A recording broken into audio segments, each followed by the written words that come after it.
Bom dia, irmãos. É sempre bom estarmos reunidos para aprender uma porção da palavra do Senhor, né? Que Deus nos abençoe e que a gente possa, decorrer da semana, a gente envolve com muitas coisas, a gente aprende muitas coisas, a gente faz muitas coisas, não é mesmo? E a gente precisa sempre estar voltando para os ensinos da palavra de Deus, não é mesmo?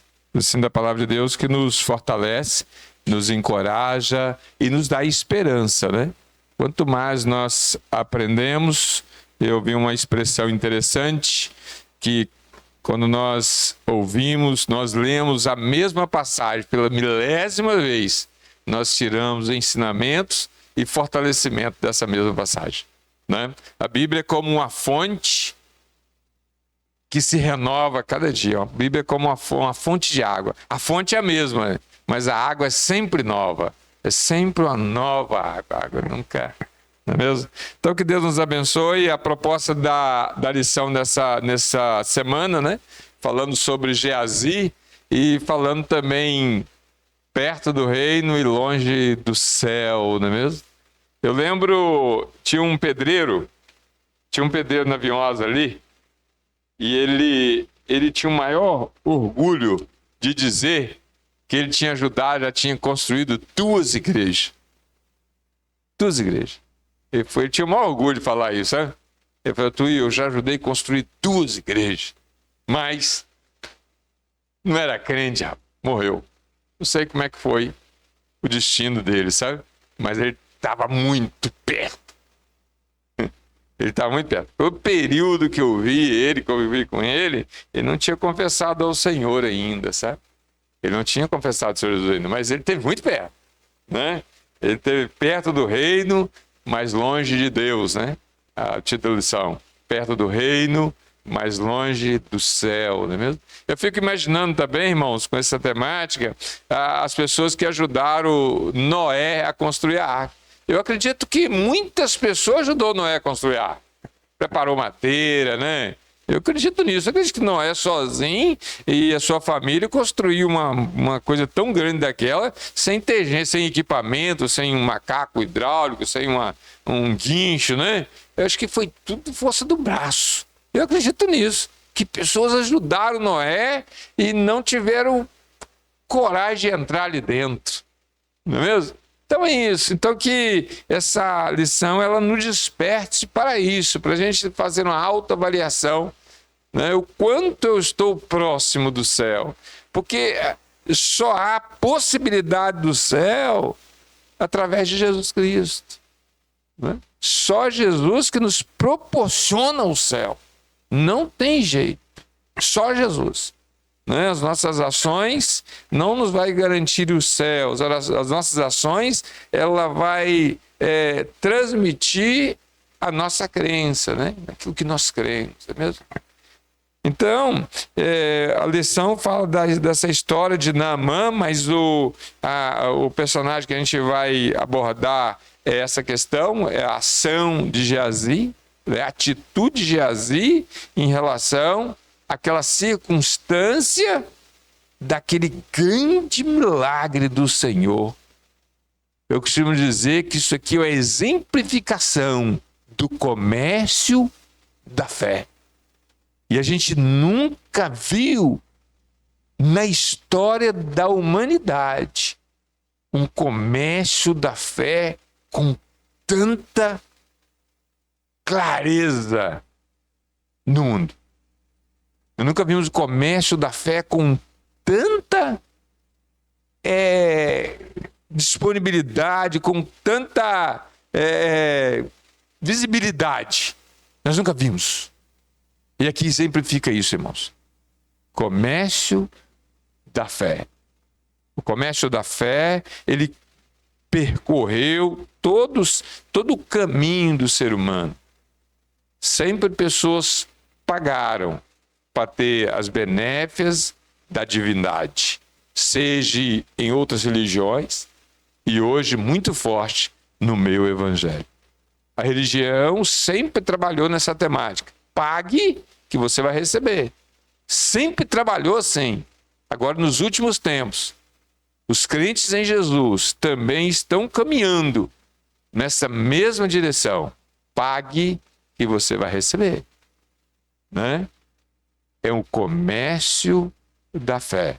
Comércio da fé que levou Jesus ali. Eu vejo duas ações de violência ou de fora do normal de Jesus. Não sei se vocês conhecem outros, mas eu vejo aquela ação quando ele amaldiçoa a figueira, né? E quando ele vai lá no templo, quando ele mete o cacete naquele cambista. Foi duas ações que eu vejo, ações assim não é de violência, num certo sentido, de Jesus. Vendo essas duas ações, não é mesmo? Mas uma relacionada à figueira e outra relacionada ao comércio da fé. Comércio da fé. O qual hoje nós vemos pessoas que creram em Jesus, com a bandeira de Jesus também fazendo esse comércio da fé. Não atentando por aquilo que Jesus disse para os discípulos: de graça dai, de graça recebeu, de graça dai. Não é mesmo? Esse era a instrução de Jesus para os seus discípulos. Instrução essa que foi se desfazendo no decorrer da história. Instrução essa que no início da igreja, as pessoas, sabe o que as pessoas faziam? As pessoas não iam buscar, as pessoas iam levar. Eles levavam o que eles tinham e dividiam uns com os outros. Hoje, as pessoas querem ir buscar. Eu quero ir buscar a minha bênção. Recebe a bênção, não é? E pessoas nessa temática. Uma frase que eu digo aqui, sempre falo aqui: pessoas querendo comprar aquilo que não pode ser vendido e pessoas vendendo aquilo que não pode ser vendido. É isso que nós vemos, irmãos. E essa lição, ela caminha com essa mentalidade. É isso aí. Vendendo aquilo que não pode ser vendido e pessoas gastando um dinheirão querendo comprar aquilo que não pode ser comprado. Não tem como comprar. Irmãos, tenham liberdade, tá? Vocês participem, senão vocês vão cochilar. Não é mesmo? Eu, quando começo a falar muito no estudo, eu estou com sono. Se você vê eu muito interrompendo o pregador, você pode saber, ó, que está com sono. Pode falar. Lá em Atos, capítulo 8, né, também tem a história lá de Simão, né, que ele oferece dinheiro a Pedro lá também. Ele vê ele com aquele dom do Espírito e oferece aí dinheiro. Então, dá aí para ter esse dom também. Mas qual a visão dele? Eu com esse dom vou ganhar um dinheirão. Eu vejo esse negócio aí, não queria esse dom para ajudar as pessoas. Porque quando você investe dinheiro em algo, a intenção dele era ganhar dinheiro com isso. Porque ele já vivia desse movimento mágico, né? Ele já vivia disso, né? Então, poxa, o cara faz um negócio aí maneiro, ué. Então, vou comprar, eu vou ter um lucrão aí nesse negócio. É que pessoas estão vendo hoje. Está virando o comércio da fé, não é mesmo? E no decorrer da semana, houve aqui umas colocações aqui sobre homens que estiveram perto do reino, mas longe de Deus, né? Na segunda-feira, relatou aqui sobre Judas, né? 12 homens perto e apenas 11 salvos, né? 12 homens perto e apenas 11 salvos. Também o mancebo de qualidade, lá no livro de Marcos, né? Fala daquele jovem que chega diante de Jesus e pergunta, né? O que eu de fazer para herdar a vida eterna? Uma pergunta certa, feita a uma pessoa certa, mas ele faz uma pergunta, mas já com a resposta. O grande perigo é isso, irmãos. Fez a pergunta, mas já estava com uma resposta. Não é mesmo? E a resposta que ele tinha não era a verdadeira, não é mesmo? Então, perto mas ao mesmo tanto distante. Não é mesmo? Então é o grande perigo. Já se falou muito aqui sobre pessoas amigas do Evangelho, né? Tem pessoas que são amigas do Evangelho, gostam das reuniões, gostam do movimento, né? Gosta desse movimento, mas ainda não nasceram de novo, não entenderam a lógica do Evangelho. Não entenderam isso. Né? Porque um salvo pelo Senhor, quando ele entende a lógica do Evangelho, ele pode ir para onde quiser, ele não vai perder a sua essência. Porque ele entendeu que ele é um salvo pelo Senhor, ele é um comprado pelo Senhor. Ele é uma nova criatura. Não é mesmo? Então, uma colocação que eu fiz outro dia aqui é que um salvo pelo Senhor, ele não precisa se preocupar se que vai fazer certo ou errado. Ele vai fazer o certo, porque eu acredito que uma pessoa que está ligado na videira, mortificou a carne e é um nascido de novo, ele vai acertar, ele vai fazer o que é certo. Não é mesmo? Porque nós temos que partir desse princípio. As pessoas ficam preocupadas. E se fulano fizer isso, vai perder? Gente, não precisa se preocupar com isso. Nós temos que se preocupar de caminhar no caminho do Senhor. Essa é a preocupação nossa, caminhar no caminho do Senhor. E a gente vai vencer, a gente vai romper essa trajetória aí, não é mesmo? Não olhar para a possibilidade, né? Então aqui na semana, ele falou também sobre o terceiro homem da cruz. Imaginou? Jesus, a mesma distância que Jesus estava de um, ele estava do outro. A mesma cena, a mesma circunstância, né? Ouviu as mesmas palavras. E um conseguiu entender o plano de salvação do Senhor. O outro não conseguiu. O outro queria ver milagre. Faz a gente descer dessa cruz. Nós queremos ver milagre. Né? E o milagre, tem uma frase aqui, que o milagre, ele nem sempre o milagre vai gerar fé. Mas a fé vai ver milagres. Nem sempre ver o milagre traz fé para as pessoas. Nem sempre. Mesmo você vê muitas circunstâncias aqui. Mas a fé nos leva a ver o milagre. Né? É isso que a gente percebe, né? Então não é aquele rico, quando ele conversa lá no Aderen, lá no inferno, ele fala assim: eu tenho 5 irmãos, mande que um dos mortos ressuscite para que eles não venham para cá. Adiantaria ressuscitar um morto? Não adiantaria, não ia resolver o problema. Né? Porque o milagre, ele não traz fé, mas a fé traz o milagre. Não é mesmo? A fé vai trazer o milagre. Então, esse homem, o terceiro homem da cruz, a gente percebe quão perto, mas ao mesmo tempo distante. Pode falar.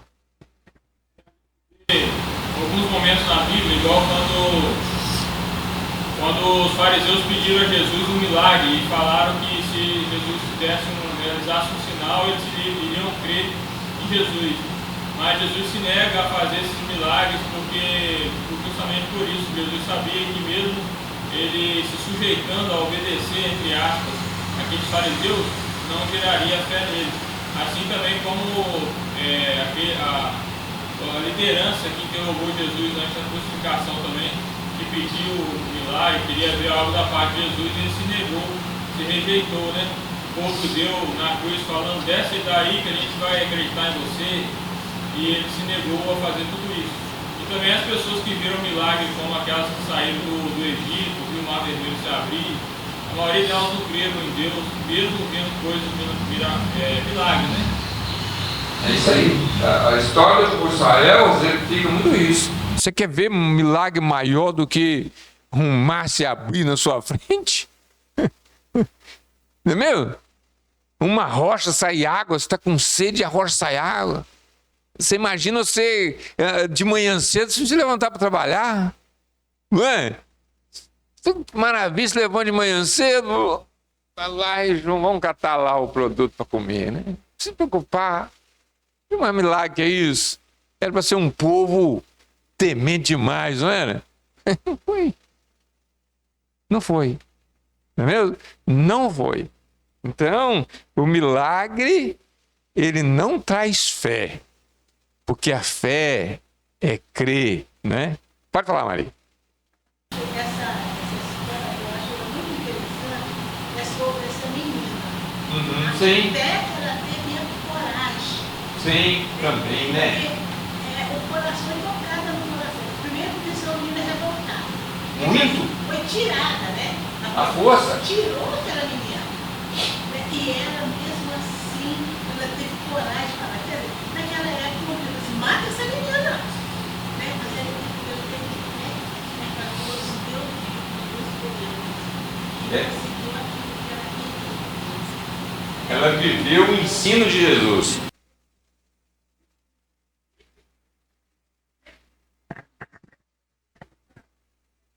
Uhum.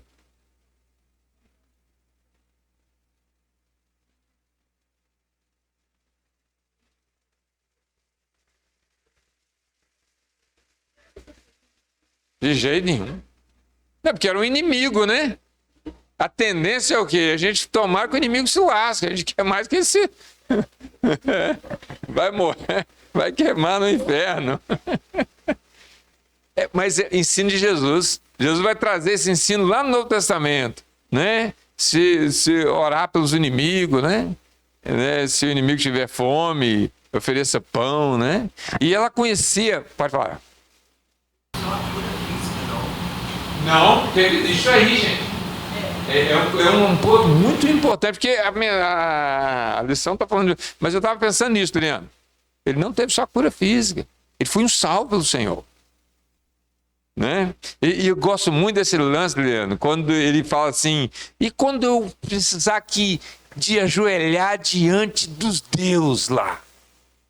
A gente poderia falar assim, né? Se você é lá pela região, não, você tem que determinar, você tem que chutar o... Sabe o que Eliseu fala com ele? Fique em paz. Tranquilo, velho. Tranquilo. Porque, gente, não é tempo, é fantástico. Salvação do Senhor é fantástica. Sabe o que eu vejo isso, irmãos? Salvação não está ligado, não depende das práticas. A salvação vai nos conduzir à prática certa, mas ela não depende, né? Mas ela vai nos conduzir, não é mesmo? O Senhor Deus, Ele não nos ama, Ele não depende da nossa bondade para Ele nos amar, né? Mas quando nós entendemos que Ele nos ama, a gente tende a mudar as nossas ações. Né? Porque o que nos constrange, o que nos incomoda, não é o fato do Senhor ser rigoroso, não é o inferno que nos comove, não é o rigor do Senhor que nos comove, que nos constrange é o amor dele, o amor. Não é a seriedade da sua justiça, né? Não é isso que Paulo vai dizer. É o amor dele que nos constrange. É o amor dele que nos incomoda, né? Aí uma pessoa virou e falou assim, rapaz, a sua tranquilidade me incomoda. A pessoa disse a outra nesse sentido, sabe? A sua paciência me estressa. Uau, não falou comigo não, tá, irmãos? Eu não tô, né? Foi comigo que falou isso, não. Uma pessoa falou com a outra, né? Não foi eu eu não sou o personagem dessa história, não. Né? Uma pessoa falando com a outra, né? A gente não vai dizer porque de repente pode gravado, pode chegar no ouvido dessa pessoa. João 10, se tu és o Cristo, diz-nos abertamente, para que creamos em ti. O Senhor Jesus já disse, e vós não creste. Vocês não crescem porque não sois as minhas ovelhas. E as minhas ovelhas ouvem minha voz. Eu conheço-as e elas me seguem. E todos a vida eterna nunca hão de ver. É isso aí. É muito boa a colocação. Mas a irmã lembrando da menina, né? A gente vai à noite nós vamos abordar mais a questão da parte Naamã e da menina, né? Então a gente vai abordar essa temática à noite, nós vamos abordar isso aí. Mas essa menina, ela conhecia a índole de Eliseu. Ela conhecia a índole de Eliseu. Dá a entender, Tisa, que essa menina, ela teve um contato estreito com Eliseu. Ela conhecia a índole de Eliseu. Você sabe por quê? Tem um fato que acontece quando aquele exército cerca Samaria. E ali cita o moço do profeta, mas eu acho que de repente é Geazi também. Senhor, nós estamos enrolados, está lá em... Vamos abrir essa passagem? Só para trazer essa colocação. Por que essa menina tenta ajudar Naamã? 8 em diante, né? 2 Reis, capítulo 6, a partir do versículo 8 em diante. Olha só. Dá a entender que sim. Capítulo 6, a partir do versículo Tiago, né? Versículo 8. E o rei da Síria fazia guerra a Israel. Não, tem um trecho mais... Aqui, o versículo... Vamos ver lá no versículo 15. E o moço do homem de Deus se levantou muito cedo e saiu. Eis que um exército tinha cercado a cidade com cavalos e carros. Então o seu moço lhe disse: ai, meu senhor, que faremos? E ele disse: não temas, porque mais são os que estão conosco do que estão com eles. Orou Eliseu e disse: Senhor, peço-te que lhe abra os olhos para que veja. E o Senhor abriu os olhos do moço e viu. E eis que o monte estava cheio de cavalos, carros de fogo em redor de Eliseu. E como desceram a ele, Eliseu orou ao Senhor e disse: peço-te esta gente de cegueira. E feriu de cegueira, conforme a palavra de Eliseu. Então Eliseu lhe disse... Aí, só explicar, né? O senhor Eliseu ora e o moço, né, Geazi consegue ver os exércitos que estão protegendo. Aí Eliseu ora e fere de cegueira o exército da Síria, que era inimigo. Numa guerra, irmãos, é matar ou morrer. Guerra funciona assim. Guerra funciona assim. É a lógica da guerra. Soldado do servo. Cegou o exército. Aí o Eliseu fala assim: ó, aqui não é cidade, não é lugar que vocês vão invadir. Mas vou levar vocês no lugar que vocês vão invadir. Aí o Eliseu leva aquele exército para dentro de Samaria. Chega lá, os olhos deles se abrem, eles percebem que estão cercados, o exército de Israel está cercado, estão enrolados. Aí que acontece uma coisa fantástica. É o que leva aquela menina a ter compaixão do seu inimigo. Porque Naamã era um algoz dela. Ela foi levada como cativa, ela foi levada como escrava. Quem já trabalhou aqui na casa de família? De repente ninguém. Você trabalhou, né? Você não era escrava, era? Quase. Isso, gente, era muito comum no passado. Vocês não sabem o quanto era comum isso no passado. As famílias que tinham mais recurso levavam as filhas de pessoas mais pobres para morar junto. Vou te contar um segredo. Muitas dessas crianças foram bem tratadas, bem cuidadas, tiveram oportunidades que transformaram as suas vidas. Mas muitas sofreram muito. Foram traumatizadas. Se você conversar com certas pessoas que passaram por essa circunstância, deixaram marcas profundas, que só o Senhor para curar. Agora outras não. Outras foram bem recebidas, foram bem cuidadas, tiveram oportunidades, construíram famílias, estudaram, mas muitas sofreram muito. Né, Maria? Eu não conheço a história da Maria. Se eu citei isso aqui, se trouxe à sua memória alguma coisa, que Deus possa... Se trouxe à memória alguma coisa ruim, que o Senhor possa curar. Né? Você passou.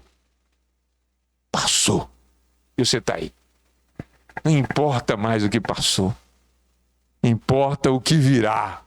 O que é e o que virá. Não é mesmo? Que o choro do passado traga hoje a esperança de um futuro melhor. Não é mesmo? Então, essa menina aprendeu com isso aqui, irmãos. Aprendeu com essa. Não era a temática nossa, tá? Você puxou esse assunto, nós entramos nesse assunto. Mas não era a nossa temática nessa manhã. Mas ela aprendeu com Eliseu, ela conhecia a índole de Eliseu, como agir diante de alguém que não gosta da gente. Olha só, daí no desfecho, Eliseu vai trazer, né? Perdi até a passagem agora. Sumiu até a passagem. Vamos ver aqui, então, voltar lá no 19. Não, este é o caminho. Daí, quando o rei Israel viu, aí vamos lá no versículo 21. E quando o rei Israel viu, disse Eliseu: feri-los-ei, meu pai. Mas ele disse: não os ferirá. Feririas tu os que tomaste prisioneiro com a tua espada e com o teu arco? Pões diante pão e água, para que comam, bebam e se vão para o seu Senhor.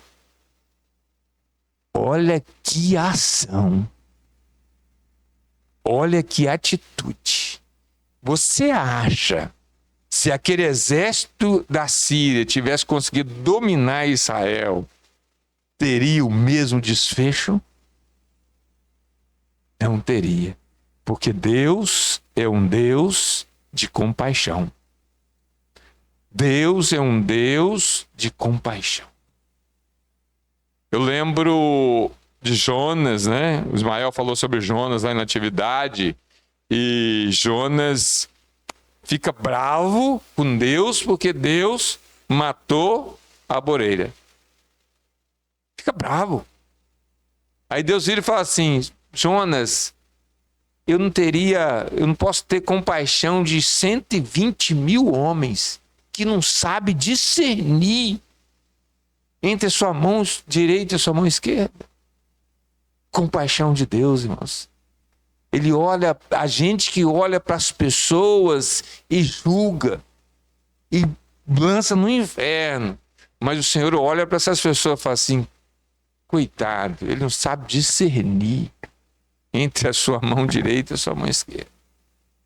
Porque o Senhor conhece a fragilidade de todo ser humano. Fragilidade diante da opressão do pecado que está dentro de cada um de nós. Eles não conseguem superar a prática do pecado. São pessoas escravizadas, irmãos. São pessoas escravizadas. Pode falar. A gente fala assim: façam ao contrário. Se o seu inimigo tiver fome, dele de comer. Se tiver sede, dele de beber. Porque fazendo isso, você amontoará brasas vivas sobre a cabeça dele. Não se deixe vencer pelo mal, mas vença o mal com o bem. Então, essa atitude que tiveram aí Israel, se tivessem matado ou ferido soldados, a guerra iria se estender e poderia causar muito mais prejuízo. Mas com essa atitude, né, pagando o bem com o mal com o bem, eles resultaram no finalizar dessa batalha. Né? É isso aí, a consequência, a conclusão, ele vai dizer aqui, né, no versículo 23. Apresentou-lhes um grande banquete, e comeram e beberam, e os despediu, e foram para o seu senhor, e não entraram mais tropas dos sírios na terra de Israel. Ele cuidou do soldado, deu água ao soldado e mandou. Aconteceu uma cena dessa, irmãos, na guerra de 1956, na Guerra dos 6 Dias. Aconteceu isso. Na Guerra dos 6 Dias, os soldados abandonados no deserto, soldados árabes que foram abandonados no deserto. Eu tive a oportunidade de ver eu tinha essa reportagem na revista Cruzeiro, tinha um depoimento de um médico da Cruz Vermelha, no desfecho da Guerra dos 6 Dias. Na Guerra dos 6 Dias, os generais abandonou os soldados no deserto. O deserto que liga... O deserto Sinai, onde o povo de Israel atravessou. Os soldados egípcios, né, vieram pelo deserto Sinai, aquele comboio de tanques, e no desfecho da guerra, os comandantes vazaram e largou eles lá no deserto, vagando no deserto. O maior anseio, o depoimento do médico da Cruz Vermelha, falou, o maior anseio de um soldado egípcio naquele momento era encontrar os soldados israelenses. Porque eles começaram a juntar aqueles soldados vagando no deserto e começou levando eles para um acampamento. Aí o repórter perguntou, o médico da Cruz Vermelha que estava cuidando, aí perguntou ele, se o resultado da guerra fosse outro, será que os soldados israelenses estariam recebendo esse mesmo tratamento? Não estaria. Não estaria, irmãos. Então Israel juntou aqueles soldados na Guerra de 6 Dias. Não estou dizendo que Israel é santinho, não, tá, irmão? Israel também tem suas parcelas mas não estou aqui defendendo, né? Israel também tem suas ações indevidas, não é mesmo? Mas ele é perseguido, também é perseguido. Nós temos que ter essa noção exata, né? Temos que ter essa noção exata. São perseguidos e eles tentam fazer de tudo. Eu fico imaginando, irmãos, se aquele povo palestino, se eles tivessem um relacionamento bom com Israel, o quanto o povo de Israel poderia ajudar aquele povo? Quanto poderia ajudar? Pode falar. Quando a paz, quando a gente perceber que a paz, hoje a gente achar que vai haver paz, segurança, virar repentina destruição. Nós temos neste caso que você está contando, Israel, por exemplo, 3 anos havia paz em Jerusalém, Israel. Ele achava que aquelas pessoas não iam mais guerrear contra Israel. Por quê? Porque eles davam remédio, as farmácias eram livres, eles tinham liberdade nos hospitais. Emprego. Muito emprego lá. Isso. Muito emprego. Trabalharam muito em Israel. Até a liberdade de orar lá naquele muro é dentro de Jerusalém. Então, Jerusalém, a liberdade era tanta que o povo de Israel dava àquelas pessoas que o povo de Israel achava que não ia acontecer, eles não iam mais na casa de Israel. No entanto, 3 anos depois veio aquela destruição tremenda por pouco tempo. Então é isso aí, eu fico imaginando aquele povo como poderia ser abençoado se eles tivessem um relacionamento mais amigável com o povo de Israel, né? Infelizmente não tem, e aquelas tragédias que acontecem lá. Aí, o que você está comentando é a gente viver de acordo com aquilo que a gente crê. Às vezes a gente crê, mas não vive de acordo com aquilo que a gente crê, né? É como você falou aí de Jonas, né? Você vê que ele fala daquilo que ele crê, ele sabe que o Senhor é dono de tudo, é criador, mas ele não vive de acordo com isso que ele crê. Ele não obedece aquilo que o Senhor Criador, né? Então é aquilo que você falou dos milagres, né? Os fariseus podiam ver o milagre, podiam reconhecer que era Deus que estava mandando o milagre, mas ele não vivia de acordo com aquilo, né? Então essa é a dificuldade da gente viver de acordo com aquilo que a gente crê.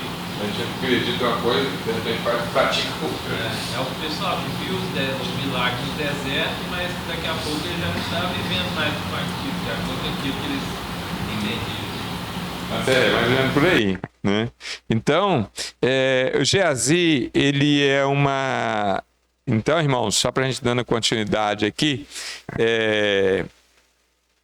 perto do...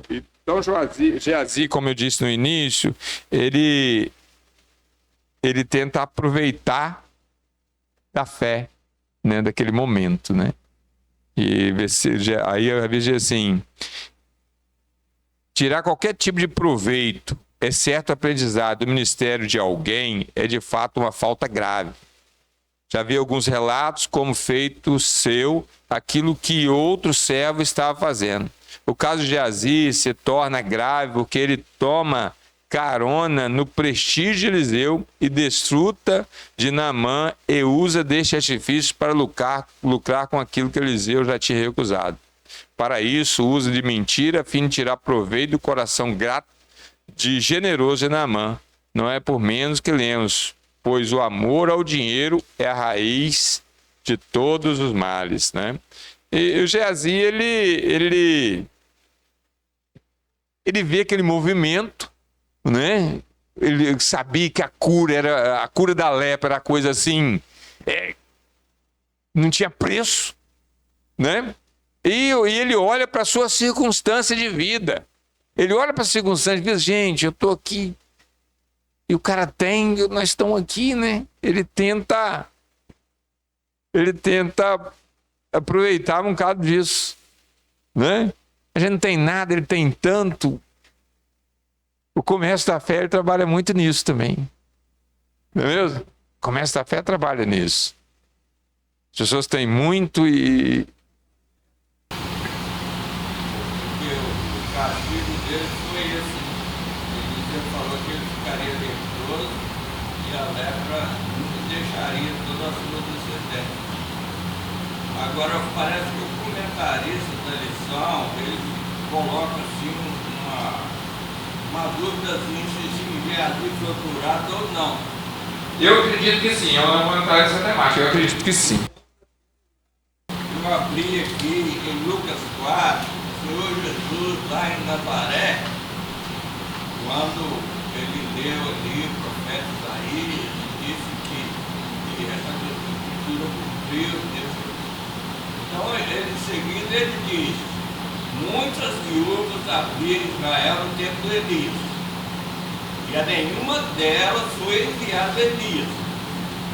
Como também muitos leprosos havia em Israel, e nenhum deles foi curado, a não ser Naamã, o sírio. Pois não, mas eu queria caminhar nesse caminho, só para a gente concluir essa colocação aqui que eu estou falando sobre o começo da fé. Você vê que Geazi, ele vai lá, ele conta uma história para Naamã, uma história que não era, né? De repente seria uma história real, né? Mas com uma finalidade, porque os profetas não tinham tanto recurso assim, geralmente eles passavam necessidade, né? Nós vamos ver aqui a história de um profeta que estava, a mulher reclama com Eliseu, né? Que estava muito endividado, ele tinha morrido, era um profeta. Não tinha essa fatura, né? Então Geazi, ele vai lá, conta uma verdade, mas com a finalidade de tirar proveito disso, não é mesmo? E o comércio da fé, ele trabalha muito com isso, né? Muito com isso. O comércio da fé trabalha muito com isso.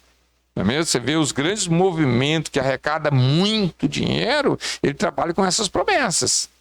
Essas promessas de conta relatos, né? Deus está movimentando e vem fazer a campanha e vem. Senhor, ele cura. O Senhor sempre curou, ele cura e vai curar. Você pode ficar tranquilo. Se for para a glória e honra dele, vai ser curado. Nós somos curados a cada dia, todo dia. Nós recebemos a cura do Senhor.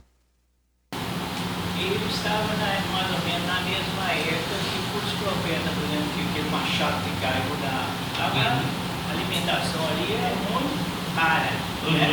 Então eles eram pobres realmente. Direto com machado. Empobrecido mesmo, de forma tal que tiveram por cozinhar coisas que. Nem é de comer, né? Para poder, quando pegando mato, então estavam realmente numa época bem empobrecidos no seu reinado, né? Não sei no rei lá se tinha fartura. Tá, nem sempre tem fartura. Naquela classe. Eu nunca vi um rei pobre. O rei sempre tem fartura, né? Mas o profeta, é isso aí, bem lembrado. Você vê que ele pega um machado, você vê? Não tinha dinheiro para comprar um machado. E machado era uma coisa útil, né? Que precisava daquilo. Não tinha alimento, né? Deus tem que fazer um milagre para tirar o veneno da panela, né? Tinha outro significado, mas... Da mesma forma que Geazi agiu? Sim. Entendeu? Porque a pobreza era demais, né? Ele, apesar de ser um servo do Eliseu, mas ele estava incluído naquela classe de pessoas com altos recursos. Eu quero entender,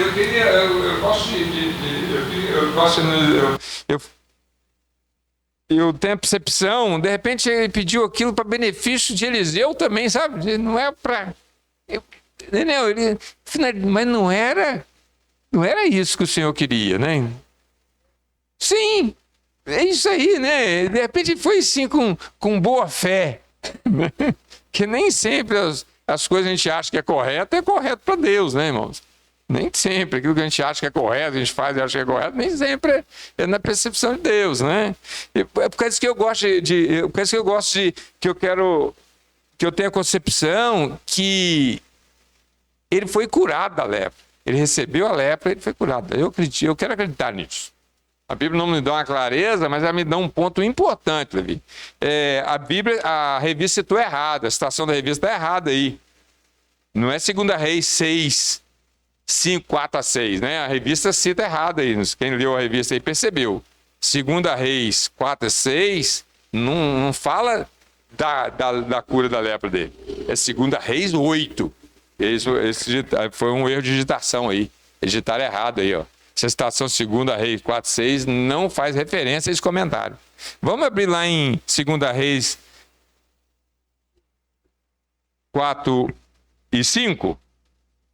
Eu acho que é uma das últimas vezes que vai aparecer o Geazi na história. Olha só, por que eu acredito que ele é curado? Versículo 4. 8, versículo 4. Ora, o rei falava a Geazi. O rei estava conversando com o rei. Qual era o critério do leproso? Era... Quando a pessoa chegar perto do leproso, o que ele tinha que fazer? Ele tinha que gritar. Gritar, né? Imundo, imundo. Era essa lei era assim. Então, o rei está conversando com Geazi. A lepra é contagiosa. Você acha que o rei O rei não tinha tanta fé para... O rei geralmente, né? O rei está conversando com ele, né? O rei pergunta a ele, né? Quer que ouvido alguns feitos de Eliseu.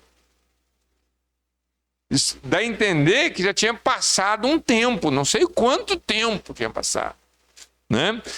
Ora, o rei falava de Geazi, o moço do homem de Zeu, dizendo: conta-me, peço-te, todas as grandes obras que Eliseu tem feito.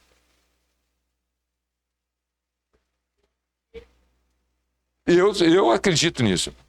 Eu acredito nisso. Sei que a interpretação aí que muitas coisas ficaram escondidas, ela apareceu depois, que eu acredito nisso. Portanto, aqui, olha só o que ele conta aqui, ó. Sucedeu que, contando ele ao rei como vivificara um morto, sobrou aquele menino que foi ressuscitado. Eis que a mulher cujo filho ficara clamou ao rei pela sua casa, pelas suas terras. Então Jesus disse: ó rei, meu senhor, esta é a mulher que este o seu filho, a quem Eliseu ficou. E o rei perguntou à mulher, e ela lhe contou. Então, olha só, então Geazi estava contando sobre a ressuscitação daquele menino. Aí, coincidência, essa mulher tinha ido, Eliseu tinha mandado ela para um lugar lá, né, por causa da fome. Aí ela volta querendo as suas terras de volta. E coincidência, não acredito, mas provisão de Deus, né?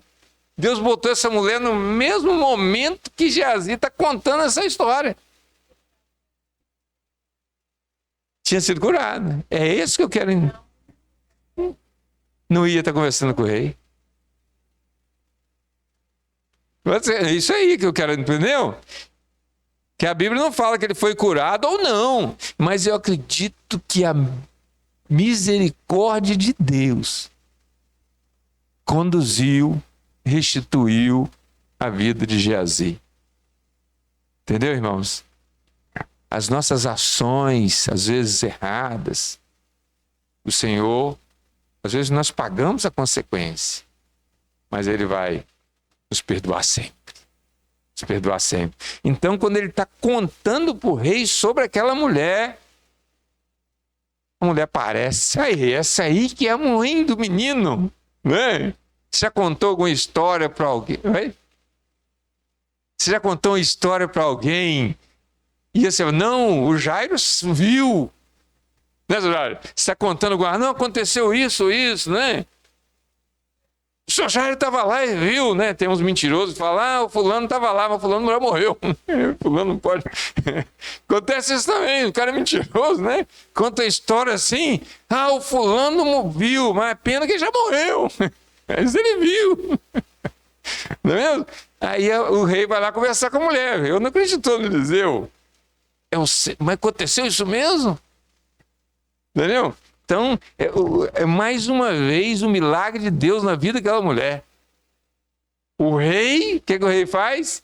Manda restituir tudo para ela. Que mulher abençoada, hein, Jesus? O milagre de Deus seguiu essa mulher a vida toda. Você está entendendo? O Senhor, Ele cuida. Ele cuida da gente. Ele cuida, né? Entrega o teu caminho ao Senhor, confia nele e Ele tudo fará. Que Deus nos abençoe, irmãos. Deus nos capacite a cada dia a caminhar no caminho do Senhor, apesar da circunstância.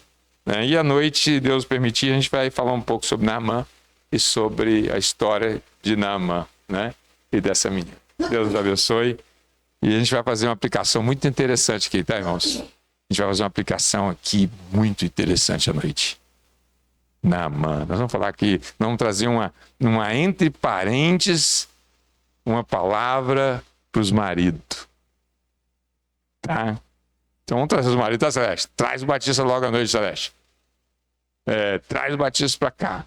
Não vai ser só um incentivo. Então as esposas que estão aqui, estão ouvindo em casa, traz o marido e vai trazer uma palavra aqui de incentivo. Não é de palavra de correção, não. Palavra de incentivo.